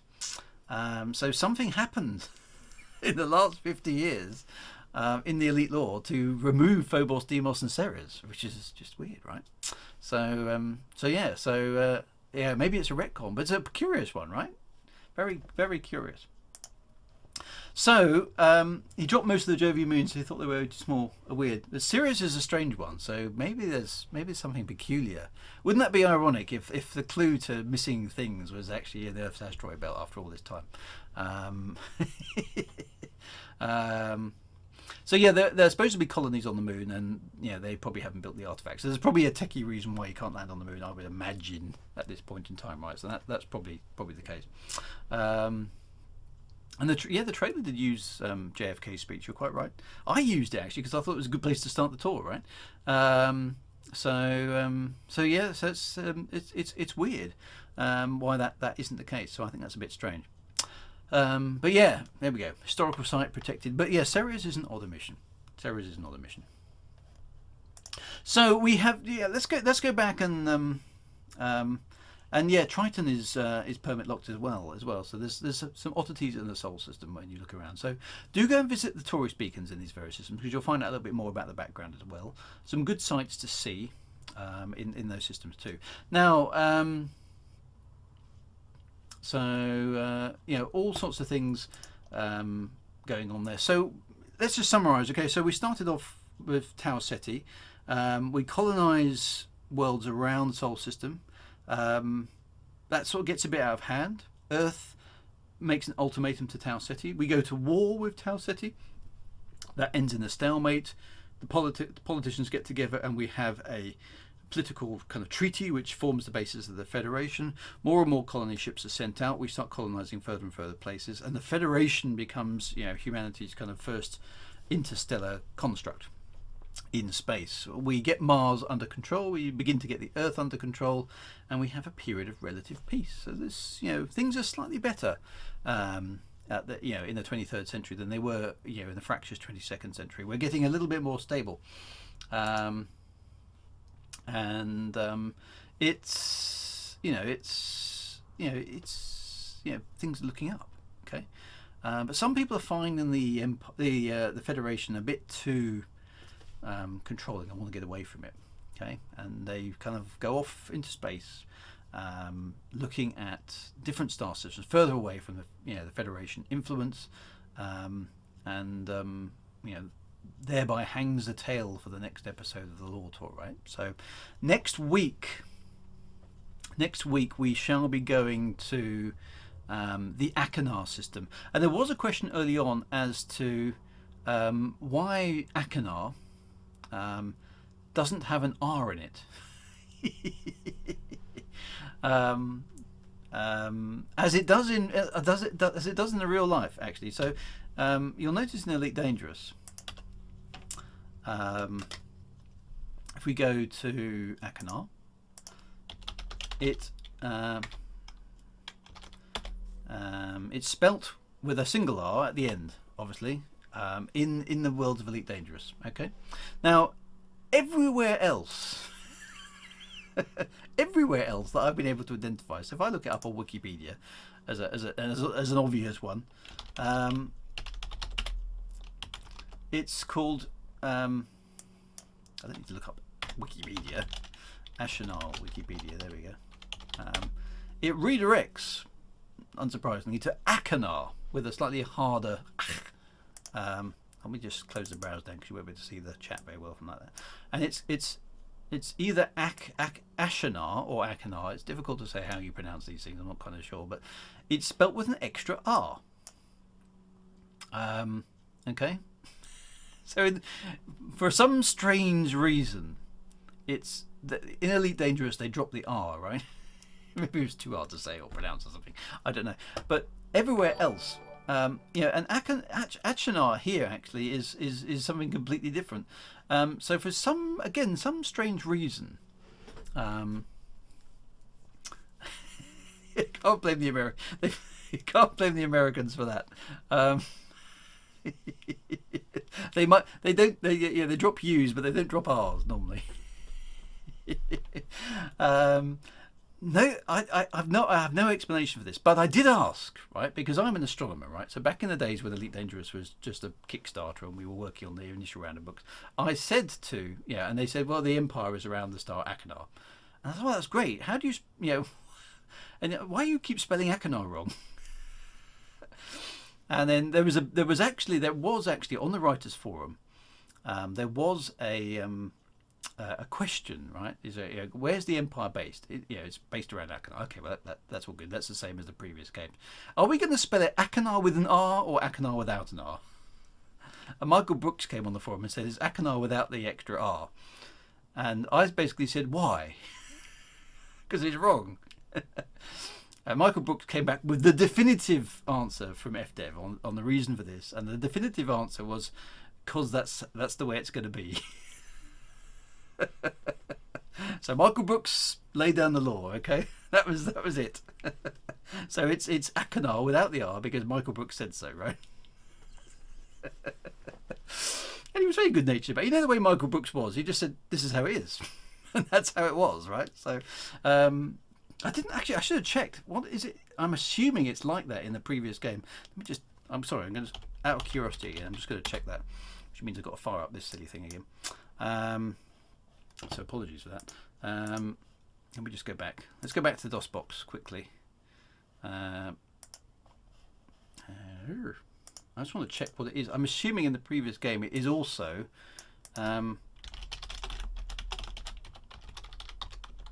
Achenar without the R, right?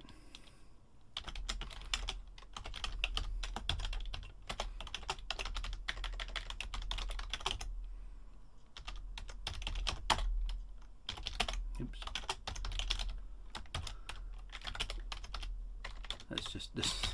Let's just check. I'm pretty sure it is. Bum, bum, bum, bum, bum. Let's turn off that ghastly music. It sounds awful. Right, there we go. Shut up. I'm assuming it is Galaxy map. There we go. So where is the Empire? Down south. This way. There. Yeah. So, see, in the previous game, it was spelled without the R as well. There we go. So there's proof, right? Achenar or Achenar.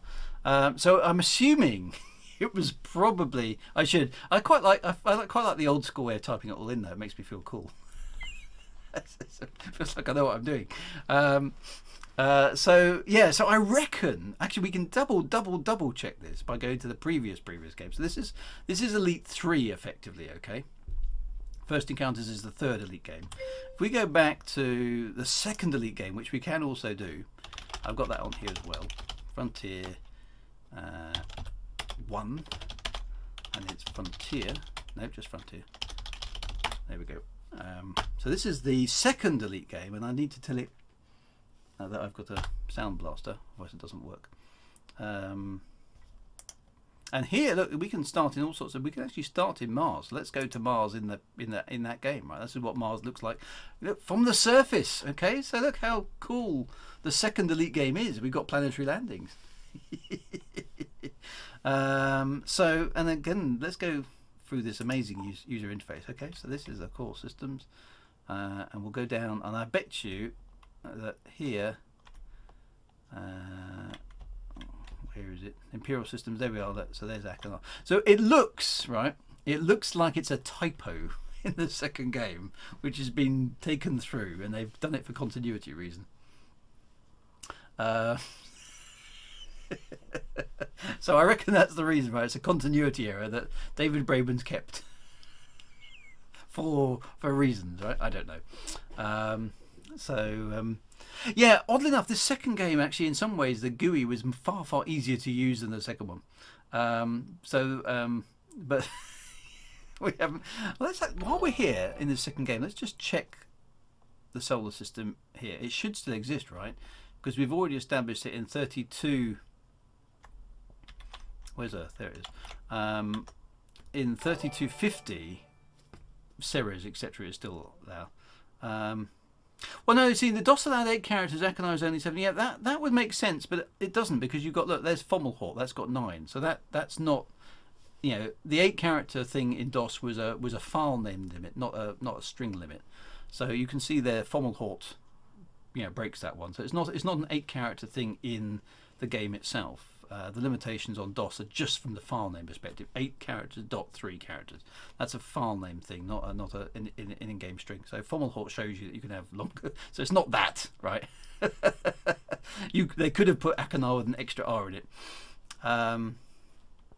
But here again we can see it looks exactly the same. There's Ceres. Okay, it existed in 3200. It existed in 3250, but by 3300, Elite Dangerous, it's mysteriously disappeared. So what's you know, we need to ask. I think we should all go on the Frontier forums and Reddit and Twitter and then demand from Frontier an explanation of what happened to Ceres. In fact, I'm going to do that after this. I'm going to put a tweet out to them. Where the hell did Ceres go? So and there's more for us to do in these old games. Okay, we'll take a further look at them because they are important to the lore. They'll come into their own as we get into the later stages of Elite Dangerous lore. Okay, we will have a look at that. Have we been searching for the? I don't know. I want the truth. So blame. No. So Ian Bell had nothing to do with these versions of Elite, right? So he's not involved at this stage. So we'll come to that. We'll come to the whole Elite, Braben and Bell thing.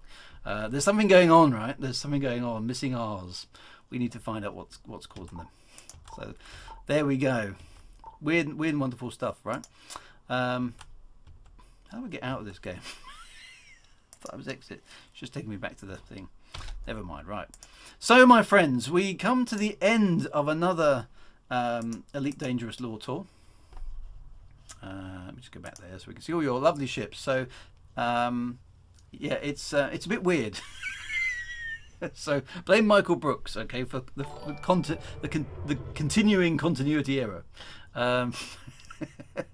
But thank you ever so much for joining me again for this episode 2 of the Lore Tour. So I hope you found this interesting, how the Federation has expanded out to a certain degree. We're now 20-30 light years away from Sol in all directions, right? So the Federation is expanding, but not everybody's happy with this new federal overview of the universe. And next week we discover how some plucky colonists decided to stand up against the Federation and form a totally new dynasty of operations, which ultimately becomes the Empire.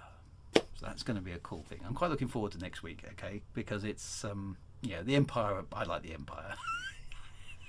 It's probably because I'm British, right?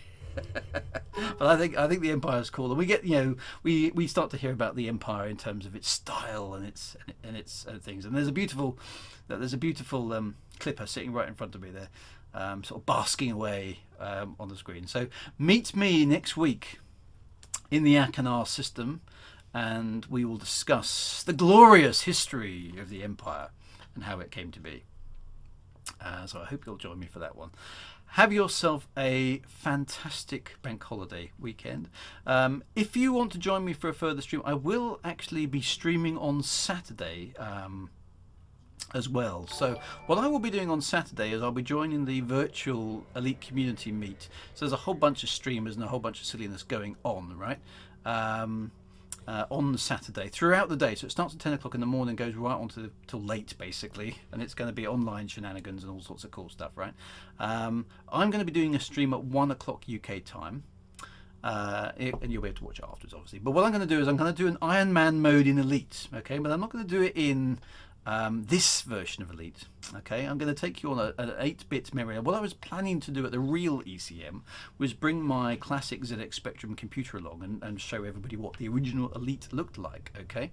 So what I'm going to do instead is I'm going to fire up Elite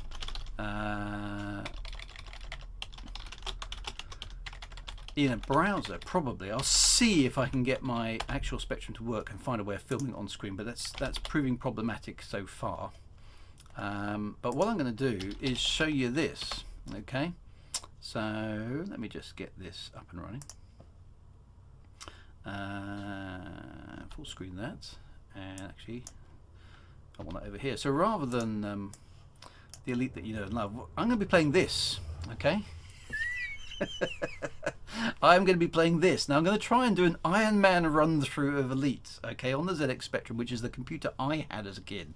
So this is going to be a proper trip down memory lane for me, okay? So I'm going to try and play Elite for an hour or so on Saturday from 1 PM and see how far I can get, okay, from a standing start. Now in the original Elite you've got a Cobra Mark III with 3 missiles on board, a pulse laser, and that was it, okay, and 100 credits. So that's your starting position. So I'm going to go from there. So tune in on Saturday if you want to see me struggle to get off from a standing start on the ZX Spectrum of Elite. A bit of a nostalgia treat for those of you who haven't seen the original game in any length. This is what Elite Dangerous starts from, this original game. Obviously, originally came on the BBC microcomputer. I'm going to play it on the Spectrum because it's the one I had as a kid, right? So I didn't have a BBC. So I'm going to do my best to take you on a tour of Elite from a standing start and see how far I get. Okay, and there you go. See, there's the Cobra Mark III spinning away merrily on the screen. It's the same ship as I'm still flying today. So hopefully you'll join me for that on Saturday as well. Otherwise, you can always catch it on a replay. So if you want to do that, then do tune in on Saturday. Part of virtual ECM. Do tune on. Yeah, lots of other people are streaming. There is a thread on Reddit. There's a thread on the Frontier forums about the virtual community meet. Some very, very cool people on there who will be streaming and doing weird and wacky stuff throughout the day. Frontier are involved in all sorts of other cool stuff. So do join in that. It should be a good day of Elite stuff. It would have been in Cambridge. We can't meet in real life because of the virus, so we're doing it online instead. So that would be cool fun. So that's to look forward to, okay? So join me on Saturday for a bit of weird and wacky Elite Dangerous shenanigans. But for now, thank you very much for your company. I've really appreciated it this evening. Hope you enjoyed the Lore Talk episode 2. And we'll be back next Thursday for Lore Talk episode 3, where we discuss the mightiness and the wonder and the vastness of the Empire. So I really can't wait, because that's going to be really kind of cool. Thank you very much. You guys, right on, Commanders. Take care. 07. I will see you next week. So let's go out on a cruise to goodness knows where, and then we'll finish up the game from there. Lovely to have your company, my friends. Look after yourselves. Stay safe, right? Stay safe. Crazy times out there, obviously, in the real world. Look after yourselves, and we'll see you next week. Be good, and take it easy. Oh, come on, mass lock. There we go. I'm going to charge away. and do tweet me your pictures, okay? If you've been taking snapshots of the tour, do tweet them on Twitter at me and Facebook and stuff, and just sort of generally spread the word. It's good to have more and more people turning up and hopefully enjoying a bit of the background lore to the game, because there's quite a lot there, right? It's quite interesting. So all good stuff. Take care, my friends. I will see you soon. Bye bye now.